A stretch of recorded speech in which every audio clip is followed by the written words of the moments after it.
नमस्कार, आदाब, सलाम। मैं सरवत ख़ान अपने फ़िरदौस कंप्यूटर से आप सभी का इस्तकबाल करते हैं। मैंने अपनी बहुत सारी वीडियो माँ के लिए बनाया है, माँ से मोहब्बत के लिए बनाया है। आज दिल किया कुछ लफ्ज़ हम अपने पापा के लिए बोले। जेब खाली हो तो मैंने मना करते हुए नहीं देखा, मैंने पापा से अमीर इंसान इस ज़माने में नहीं देखा। पापा लाइफ में सिर्फ 2 टाइम्स रोते हैं। एक तब रोते हैं जब उसकी बेटी घर छोड़ती है, और दूसरा तब वो रोते हैं जब उसका बेटा उससे मुंह मोड़ते हैं। पापा बहुत ही खुशहाल दिखते हैं, घर से बाहर रहते हैं, लगता है कि पापा को कोई तकलीफ़ नहीं है, घर पे आए सो गए। लेकिन पापा किस मेहनत से हमारे लिए 2 पैसे लाते हैं, घर को कुछ चलाते हैं, ये पापा से अच्छा कोई नहीं जानता। पापा सारे दर्दों को अपने अंदर समेटे हुए होते हैं, सारी तकलीफ़ों को समेटे होते हैं, पर पापा दिन भर घर से बाहर रहते हैं और उनके दर्द को कोई समझ नहीं पा रहा होता है। आज संदेश है उन पापा के लिए है जो तमाम तकलीफ़ों में, दर्दों में रहकर भी और घर में अपने बच्चों को देख करके सारी खुशी पाते हैं। उनके लिए संदेश है कि एक पापा ने अपने बच्चे को कहा कि तुम डॉक्टरी कर लो, हमारा जो गरीबी है वो दूर हो जाएगी। तो बेटा जो है डॉक्टरी कर रहा था, तो पापा ने उसको अपनी ज़िंदगी में जितनी उसकी आमदनी नहीं थी, उसे ढेर उसको जो है कमा करके अच्छा सूट सिलाया, हर महीने सूट, ताकि उन अपने दोस्तों में ख़राब दिखाई ना पड़े वो। उसके बाद उनके जूते भी अच्छे, उनके खाने की अच्छी मेंटेनेंस, पढ़ाई, महंगी फ़ीस, सब कुछ उनको फेस करते गए। लड़के ने सोचा कि पापा हमारे सब कुछ देते हैं, इसके हमारे पैसे वाले होंगे। तो बेटे ने पापा से कहा मुझे अब एक गाड़ी चाहिए, और गाड़ी भी कौन सी चाहिए, 2 व्हीलर्स, जो बहुत ही महंगी गाड़ी चाहिए। तो पापा ने सोचा इतनी महंगी गाड़ी तो शायद हम नहीं दे पाएँ। तो उन्होंने कहा बेटा इतनी मेरी आमदनी नहीं है। तो बच्चा अपने पापा से खफा हो गया और बहुत सब बातें कहने लगा उनके बारे में। बच्चे ने कहा शायद पापा हमको ला के देंगे नहीं, हम ऐसा करते हैं घर छोड़ दें, तो शायद पापा को यह एहसास हो कि जब हम घर पे नहीं होंगे तो वो हमें जो बाइक है वो ला देंगे।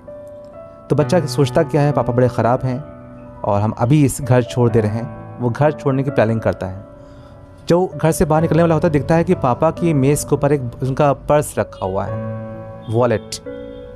सोचता है कि अब तो मज़ा आएगा, जब घर छोड़ ही रहे हैं तो जो उनके पैसे हैं ये सब खर्च कर लिए जाएंगे, और इनको ये दिखाते हैं, सबक दिखाते हैं, और साथ में जूते भी पापा के पहन लेता है। जब गुस्सा इसको इतना होता है, जब रास्ते में जब पहुंचता है कि हम जूते भी किसके पहने हैं, पापा पहने हुए हैं, तो जूते उठा फेंक देता है और फिर नंगे पैर चलता है। कुछ दूर के पास में उसके पैरों में कुछ गड़ जाता है तो खून बहता है। जब खून बहता है तो इसको एहसास होता है कि मेरे पास तो वॉलेट भी है, लो बैंडेज ले लें इसमें हम, ताकि हम सही हो जाए, खून ना बहे।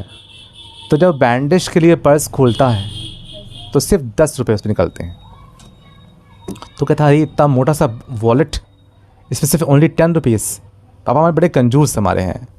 तो वो और सर्च करता है अंदर बाहर, तो देखता है कहीं इतना मोटा क्यों मालूम पड़ रहा है। जब चेक करता है तो उसमें बहुत सारे बिल्स रखे थे, पर्चे रखे हुए थे कागज़ के।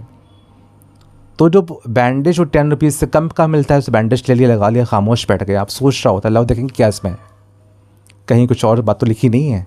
चेक करता है तो उसमें लिखा होता है कि 6 महीने पहले हमने एक लैपटॉप अपने बेटे को लेकर दिया था, तो लैपटॉप के कर्ज़े का, उधारी के कर्ज़े का बिल रखा हुआ था।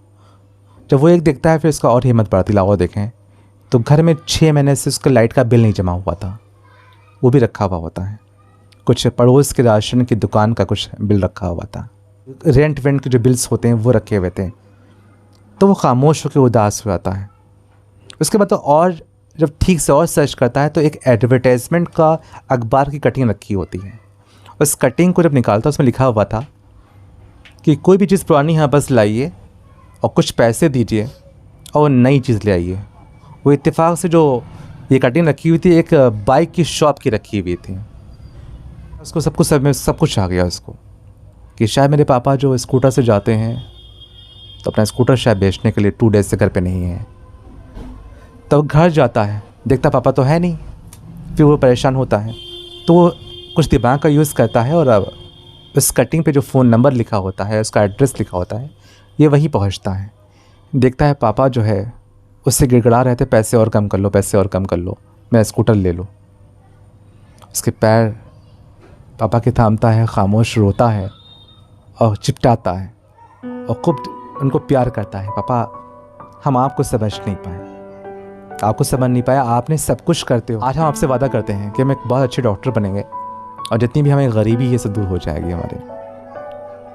ये मैसेज तो यहीं पे ख़त्म हो गया जो मैसेज सुना रहे थे। जब हम लोग की प्रैक्टिकल लाइफ में कोई परेशानी आती है, उससे बड़ा कोई सबक ये हमारे समझाने से, फिरदौस कंप्यूटर के सरवत खान के समझाने से समझ में नहीं आएगा। लाइफ में वो हमारे ऊपर पड़ता है, जहाँ अपने अम्मी अबू को सर्च करते हैं कि वो किस तरीके से हमारी ख्वाहिशों को पूरी करते हैं।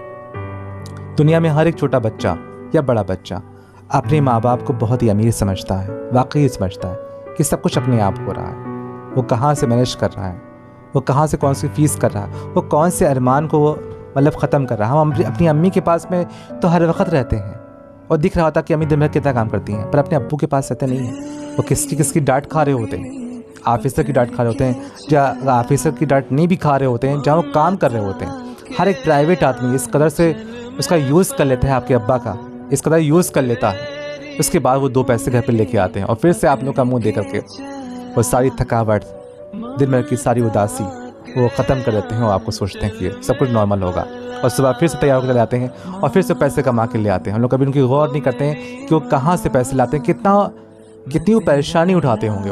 वो सिर्फ एक पापा को ही पता है और मम्मी की परेशानी के नज़दीक रहते हैं। मम्मी की हेल्प तो हम लोग खुद कर लेते हैं, उनके पास रहते हैं, कभी झाड़ू लगाने में, कभी घर के कुछ काम करने में, लेकिन पापा की हेल्प तो हम लोग नहीं कर पाते हैं। तो आज का मैसेज सिर्फ पापा के लिए था कि हम लोग अपने पापा की भी दर्द को समझें मम्मी के साथ।